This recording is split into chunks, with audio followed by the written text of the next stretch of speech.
So these three stanzas are the first part of the poem. In all the three stanzas, we see the glorification of the habit of Ruskin Bond's grandmother. When she learnt, how she learnt, who taught, how she developed that one, how she was not willing to go out of that one. So the glorification. The poet glorified the habit of his grandmother. In the next part, we a little tragic end. After the rest, we thought she climbed the tree, but she could not come down. She did not come. So next, what happened there? After the rescue, what is it? RESCUE, rescue. What is the meaning of rescue? Save. Rescue means save. After the rescue, the doctor took grandma's temperature and said, I strongly recommend a quiet week. I strongly recommend a quiet, QUIET, quiet week in the bed. We sighed a relief.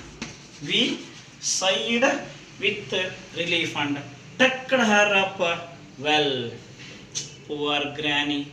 For her, it was like a brief season in hell, confined to her bedroom, while every breeze whispered of summer and dancing leaves. She was saved by one method. Someone went upside or put a ladder and she came down. So she was saved, she was brought down, and doctor was called. The doctor took granny's temperature. Maybe she got a fever, it seems. So after checking the grandma's temperature, the doctor suggested recommend means suggested, strongly recommended to a quiet week. Quiet means what? Calm, peaceful. Many times I told about this. It is a homophone word. QUITE, quiet is there in English. This means complete. So here, doctor suggested a quiet week in her bed. Quiet week means very calm, very peaceful, means without the tension, without the disturbance of others. She had to take a rest in her bed. Not going outside here and there, not going again on the tree, like that. She was not supposed to disturb herself. She want to maintain a quietness for a week. We sighed. Sigh means long breath. Long breath. Means in Kannada we say nittu siru we say no. That is the meaning. We sighed with this is. We sighed with relief. Relief means samadhana we say no. ನಮಗೊಂಥರ ಸಮಾಧಾನ ಆಗ್ಬಿಡ್ತು. Oh, my grandmother will no longer go up on the tree. She will take rest here only. She will be all right. We can maintain her for a long time. Like that, that thought. That's a sigh there. And tucked her up well. Tucked her up well means she was allowed into room on bed neatly. Poor granny. Poor granny. Poor. Poor means granny. Granny means grandma. Poor means it is not here opposite of rich. It was not. You should not understand this in the meaning of wealth. It is. You should understand in the meaning of her status. Status. Poor granny means in Kannada we say na Papa Ji, like that we say no. There is a meaning there. It is a pity word on her. So far in the last 62 years she was never like that. Now she had to be confined to bedroom. Confined means limited, restricted, not supposed to come out that. That's a meaning there.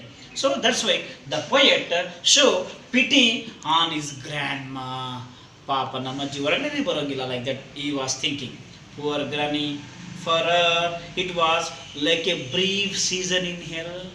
See, like a brief season, here figure of speech is there. Like as is that means which figure of speech said? Yes, right. Simile. Yes, like is here compared. Shiva, her staying in the room is compared to a brief season in hell. Hell, you know meaning of hell? H-E-L-L, hell. It is opposite of heaven. Swarga, Naraka. She felt like that she was staying in hell. ನರಕದಲ್ಲಿರೋ ಥರ ಆಗ್ಬಿಡ್ತಾ ಅವಳಿಗೆ. That is it was like a brief season in hell, confined to her bedroom. At one time, confined is restricted, limited. While every breeze, what is the meaning of breeze? B-R-E-Z, breeze, cool wind. What is that? Cool wind. In Kannada is Tangali. What's the meaning there? Tangali. Every breeze whispered of summer is a hot wind. The cool wind is becoming like a hot wind to her. And dancing leaves. Dancing means the leaves are falling down from upside now from the tree. Doesn't mean she felt very difficulty, utmost problem, trouble she was she faced it there. She was annoyed. Very good word I can say to use. She was annoyed there. Annoy means ಪೀಡಿಸೋದು in Kannada we say, no? Very much was troubled. She was troubled very much. But she had held her peace till she felt stronger. She did not disclose her temper here. She did not raise her temper here. She was peaceful until she became stronger. Now she was bedridden. She could not get up. She was not talking. So she maintained quietness until she became stronger. Then she sat up. She stood up from her bed. I will lie here no longer. I will lie. L-I-E, lie. L-I-E, lie means what, sir? Verb here. Lie means lay down, sleep. Not the meaning of the Sulu we say, no, that is not the meaning here. False, untruth not. It is the meaning of sleep. I will lie no longer. Means I can't sleep here. I can't stay here. She called for my father. My father means her son, and told him undaunted. Undaunted means without any hesitation, fearlessly she told him. She told my father, her son, that a house in the treetop was she wanted now. Now she ordered her son to build a house on the treetop. Treetop was in the tree. She wanted a house. Why? Assume. Can you assume it? She wanted to live there. Huh? See how peculiar she was. My dad knew his duties. Means my father understood his responsibility for his mother.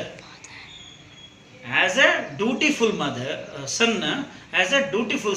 as an obedient son, he knew what he wanted to do for his mother. He wanted to satisfy or fulfill the demands or desires of his mother. He said, "That's all right." My father said, "That's all right. Okay, granted. I will build a treetop house for you, for your sake. You will have what you want. Yes, I will construct for you. Dear," he says, "dear, you will have what you want, dear." See how dear. He pronounced dear for his mother. I will start work tonight. This night only. Tonight only I will start a treetop house for you, mother. Don't worry. Be calm. Be healthy. Don't take tension. Don't worry at all. I will construct. You want house, no? I will construct. Don't worry. An obedient son was ready to build a treetop house for his Mother said, he agreed, he consented, we can say. With my expert assistance. Here, my means, who is the speaker of the poem? Poet is the speaker. Ruskin Bond is the speaker. So, my expert assistance means my expert guidance. I gave suggestion to my father.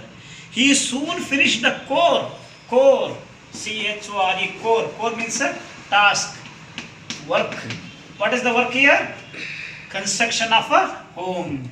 With my support, with my suggestion, my father built a house, made a tree house with windows and a door. In that door was there, windows was. So as usual house he constructed for ventilation, for the wind want to go and come now. That's why. So granny moved up, and now every day I climb to her room with glasses and tray. My granny moved up. She could not come down. She was not able to get down, no, climb down tree now. That's why she was staying there only in the house. So now I got another duty to climb to tree every day with the glasses. What for glasses? To drink tea, coffee, water, and wine and all like that. And tray to eat food. Plate. Tray means a food. Plate. Sorry. Tray means a plate. I climb to her room with glasses and tray means I was taking food and water for my grandmother. She sits there in a state. She sits there in a state means very luxuriously, very happily. We can say aram se. Where she was comfortably. That's a good word. She was so comfortable there in the room. She sits there in state and drinks sherry with me. Sherry, Sherry. Sherry is a type of wine. One drink, yellow drink that is. She was drinking sherry with our author, our poet Ruskin Bond. Upholding a right. What is it? Upholding. Upholding means rising, uprising. It was her right to live on the tree. That's right. To reside in a tree. Reside means living. So she she upheld her right of living in the tree and lived there happily until the last breath. Like this. This is the poem. Grandma claims a tree. As I told you earlier, this says one's habit or disease. As I told you already, when someone do not leave or give up their desires or habits until the end of their last breath, they are ready to die for the sake of the habit, not for the sake of some others. Thank you one and all for listening this poem.